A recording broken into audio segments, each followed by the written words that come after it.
देखो, आज का जो आर्टिकल है बिम्स्टेक से रिलेटेड है। मेरे हिसाब से इस पे मैंने आज तक कोई आर्टिकल नहीं पढ़ाया है।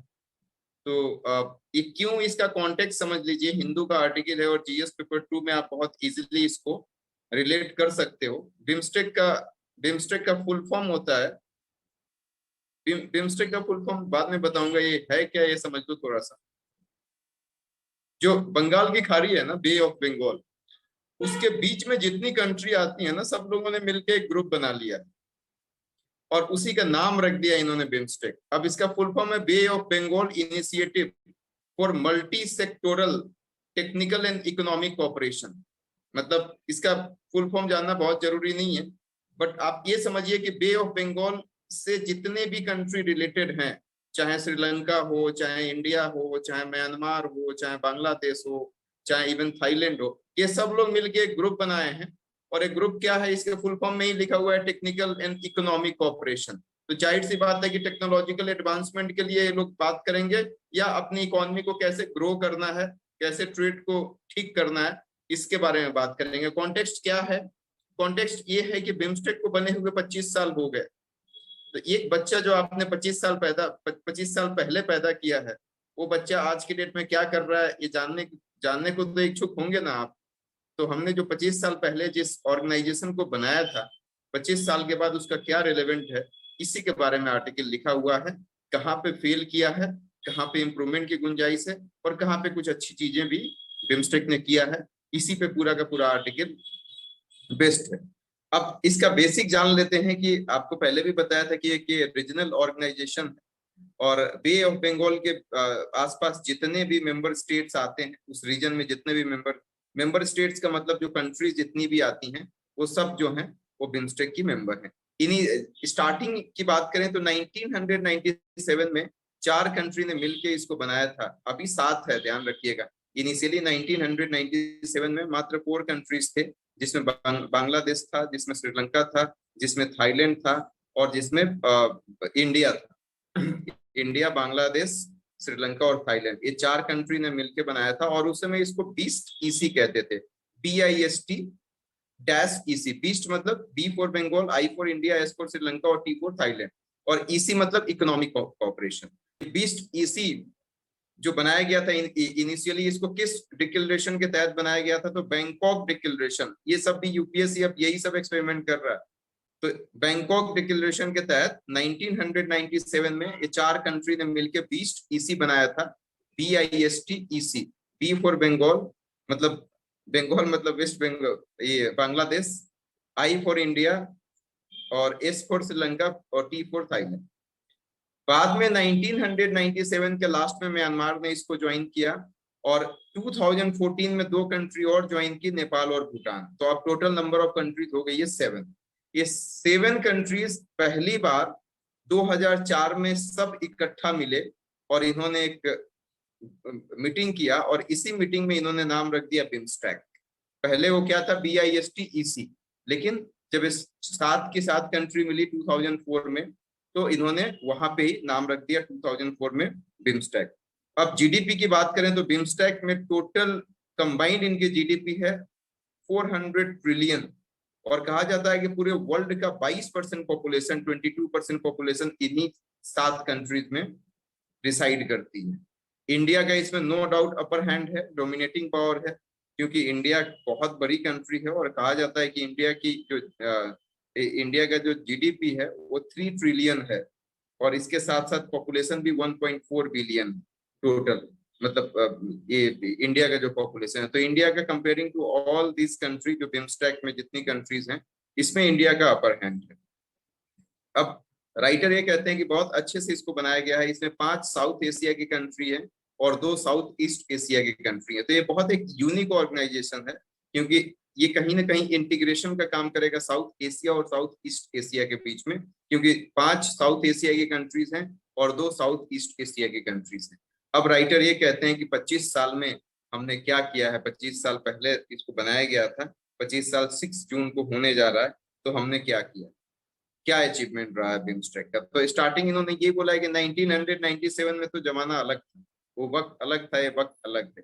1997 में राइटर ये बताते हैं कि उस समय यूनिपोलर वर्ल्ड था, या यूं कहें कि अमेरिका का वर्चस्व था, यूएसए का वर्चस्व था। आज के डेट में चाइना उसको चैलेंज कर रहा है और वो ये कह रहा है कि हम ही सुपर पावर हैं। इनिशियली बिम्स्टेक ऑर्गेनाइजेशन जो था वो बहुत मतलब स्लो काम कर रहा था, इतनी ज्यादा एनर्जी के साथ काम नहीं कर रहा था। लेकिन 2016 में गोवा में एक समिट हुआ, ब्रिक समिट, और उसी ब्रिक समिट में बिम्स्टेक को भी इनवाइट कर दिया इंडिया ने। वो इसलिए ऐसा किया, राइटर बताते हैं कि सार्क जो है ना, जिसमें पाकिस्तान भी आता है, तो सार्क जो है वो ठंडे बस्ते में चला गया। पाकिस्तान के साथ हमारे रिश्ते काफी खराब हो चुके थे, तो हमने ध्यान देना स्टार्ट किया ब्रिक्स समिट पे और बिम्स्टेक पे। तो इंडिया ये चाहता है कि सार्क माइनस पाकिस्तान का एक हम अच्छा रिश्ता बना लें। अब सार्क में जितनी कंट्री है उसमें से पाकिस्तान को माइनस कर दो तो सब इसमें आ जाएंगे ऑलमोस्ट, बिम्स्टेक में। तो अब यही बात है कि इंडिया सार्क पे फोकस नहीं करके, चूंकि पाकिस्तान के साथ रिश्ते हमारे अच्छे नहीं है, इन्हीं दोनों पे ब्रिक्स समिट पे या फिर यूं कहें कि बिम्स्टेक पे बहुत ज्यादा कंसंट्रेट कर रहा है। अब रिफॉर्म क्या क्या किया है, बिम्स्टेक ने क्या अचीवमेंट किया है, इसके बारे में राइटर बताते हैं कि बिम्स्टेक ने अपना एक नया चार्टर क्राफ्ट किया है। चार्टर मतलब कुछ अपना रूल्स एंड रेगुलेशंस बनाया गया होगा। इसके बाद 14 एरियाज का जो कॉपरेशन हुआ करता था उसको स्ट्रीमलाइन करके 7 एरियाज ऑफ कॉपरेशन कर दिया। पहले 14 एरियाज मतलब एक कॉपरेशन का 14 एरियाज अलग अलग होता होगा, उसको इन्होंने और ज्यादा स्ट्रीमलाइन करके 7 कर दिया। और 7 कंट्री है तो एक एक एरिया में लीड लेने की, मतलब 7 कंट्री है तो एक एक एरिया में वो अपने आप को इम्प्रूव करेगी, अलग अलग कंट्री। इसका भी कॉम्प्रोमाइज किया है इन लोगों ने बिम्स्टेक में। मतलब कोई इकोनॉमी में अच्छा करेगा, कोई कल्चर में अच्छा करेगा, इस तरीके की बात हो रही है। इसके साथ साथ जो इसका सेक्रेटेरिएट है वो ढाका में है बिम्स्टेक का, उसको भी स्ट्रेंथन करने की बात की गई है। और सार्क का 2014 के बाद तो कोई मीटिंग हुआ नहीं है, तो उससे बहुत कम उम्मीद है। इसके साथ साथ IORA की बात इन्होंने कहा है, इंडियन ओशियन रिम एसोसिएशन। ये 1997 में ऑर्गेनाइजेशन बना है और अभी तक इसका कोई मीटिंग नहीं हुआ। मतलब यूपीएससी के बच्चों को सिर्फ याद करने के लिए बना दिया है IORA, Indian Ocean Rim Association. BIMSTEC का मीटिंग हुआ है, 2004 में हुआ है, 2008 में हुआ है, 2014 में हुआ है, 2018 में हुआ है, 2022 में हुआ है, 5 बार अभी तक हो चुका है। अच्छी बात है। अचीवमेंट इसका ये है कि कंबैटिंग टेररिज्म लिखता है, टेररिज्म को बहुत हद तक इन्होंने कंटेन्ड किया है, कंट्रोल किया है। फॉरेन सिक्योरिटी कॉपरेशन भी लिखा हुआ है, मतलब कि काफी ज्यादा सिक्योरिटी कॉपरेशन में भी इन्होंने काम किया है। Creating mechanism and policy for the better management and humanitarian assistance and disaster relief. मतलब कि अब देखो ये बे ऑफ बंगाल का रीजन है, मैं आपको बता रहा हूँ, तो उस रीजन में मान लीजिए कि कहीं कुछ डिजास्टर आ जाए या कहीं कोई प्रॉब्लम हो जाए, तो वहां की जो भी कंट्री है आसपास उससे एसोसिएटेड, वो एक दूसरे को कोऑपरेट करेंगी। बे ऑफ बंगाल रीजन में कोई भी तूफान आता है तो मान लीजिए इंडिया का ही कोई पर्सन है और वहां पे तूफान आ गया, दूसरी कंट्री श्रीलंका के आसपास आया है या इंडोनेशिया के आसपास आया है या बांग्लादेश के आसपास आया है, तो उसको कोऑपरेट करेंगे, ऐसी बात कही गई है। एग्रीकल्चर में भी इम्प्रूवमेंट हुआ है ऐसा लिख रहे हैं। सस्टेनेबल डेवलपमेंट, कनेक्टिविटी, इन सब में भी ठीक ठाक इम्प्रूवमेंट किया है। Energy centre and centre on whether and climate, ये 2 चीजों को इन्होंने स्टैब्लिश किया है। अब फेल कहाँ किया है इस पे राइटर बताते हैं। फेल इन्होंने, देखो श्रीलंका का कहानी आप सब लोगों को पता है, कितना श्रीलंका सोशियो पॉलिटिकल क्राइसिस से गुजर रहा है या सोशियो इकोनॉमिक क्राइसिस से गुजर रहा है। इस पे बिम्स्टेक का स्टैंड क्या है? इंडिया हालांकि हेल्प कर रहा है लेकिन दूसरे तरीके से हेल्प कर रहा है, बिम्स्टेक हेल्प हेल्प नहीं कर रहा है। म्यांमार में जो मिलिट्री कू हो गया था उस पे आसियान ने बोला, लेकिन इसने बोला नहीं, कुछ भी नहीं बोला बिम्स्टेक ने। इसके साथ साथ इन्होंने ये बोला है कि कोई कॉम्प्रिहेंसिव फ्री ट्रेड एग्रीमेंट अभी तक नहीं बनाया है इन लोगों ने, साथ की साथ कंट्री ने, कि किसी भी तरीके का कोई फ्री ट्रेड एग्रीमेंट अभी तक नहीं बनाया है। पॉलिटिकल लीडर्स हालांकि ये बताते हैं कि फ्री ट्रेड एग्रीमेंट बनना चाहिए लेकिन अभी तक बना नहीं है।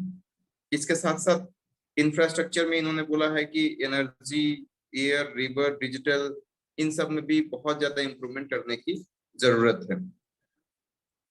इसके साथ साथ इन्होंने ये बोला इंडिया, म्यांमार और थाईलैंड का एक मेगा प्रोजेक्ट चल रहा है रोड कनेक्टिविटी, अभी तक वो बहुत स्लो है, कुछ नहीं हुआ है। बिम्स्टेक डेवलपमेंट फंड की बात की है राइटर ने, कैसे इंप्रूवमेंट किया जाए, तो इसके देखो बहुत ज्यादा इंप्रूवमेंट करने के लिए पैसे की जरूरत है, फंड की जरूरत है, तो इन्होंने एक बिम्स्टेक डेवलपमेंट फंड की स्टैब्लिश करने की बात कही है। और ब्लू इकोनॉमी को जुडिशियसली यूज करने की बात कही है। ब्लू इकोनॉमी मतलब सी वाटर से रिलेटेड जो भी चीजें होती हैं, अब मछली इतना मत मार लीजिए कि आने वाला जनरेशन मछली ही नहीं खा पाए। आप मछली भी खा जाइए, अंडे भी खा जाइए, तो आपका जनरेशन क्या करेगा? तो उसका मतलब सस्टेनेबल तरीके से ब्लू इकोनॉमी को यूज करना है, ऐसा राइटर बताते हैं। बिजनेस लीडर्स और कॉर्पोरेट लीडर्स हैं, वो किसी तरीके से अपने आप को इंगेज नहीं कर रहे हैं बिमस्टेक में, तो उनको अपने आप को इंगेज करना बहुत जरूरी होगा, तभी जाके कुछ इंप्रूवमेंट की बात आएगी। खास करके जो एक्वायर्ड की कंट्रीज हैं, ऑस्ट्रेलिया, जापान, इंडिया, ये सब, अमेरिका, तो इन लोगों को भी एनर्जी सप्लाई करने की जरूरत है, एनर्जी बिमस्टेक को। तो इस तरीके से राइटर बोले हैं कि हम अच्छा कर सकते हैं बिमस्टेक में। आर्टिकल यहीं पर खत्म होता है। Thank you so much.